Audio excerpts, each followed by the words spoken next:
കുടിക്കടോ. ആ എൻ്റെ ഫയൽ തരുമോ? ഞാൻ പൊക്കോട്ടെ. അമ്മ എന്നിട്ട് പോയാ പോരെ, പോളിസി എടുക്കണ്ടേ? വേണ്ട, ഫയൽ താ. ശരി.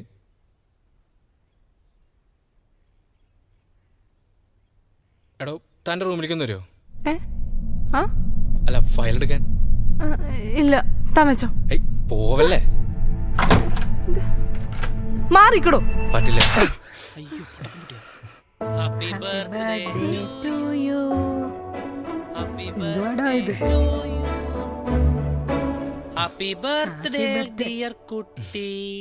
ഹാപ്പി പോളിസി എടുക്കാൻ ബർത്ത്ഡേ. വിളിച്ചിരുത്തി. അമ്മയാണ് സത്യം. പിന്നെ തൻ്റെ ഫയൽ റെസ്യൂമിൽ ഇന്നാണ് ബർത്ത്ഡേ പറഞ്ഞപ്പോ അത് മാത്രല്ല, പെമ്പിളർക്ക് ഈ സർപ്രൈസ് ഒക്കെ ഇഷ്ടമാണ് തെണ്ടി പറഞ്ഞപ്പോ എഴുതണ്ടി. ഈ തെണ്ടി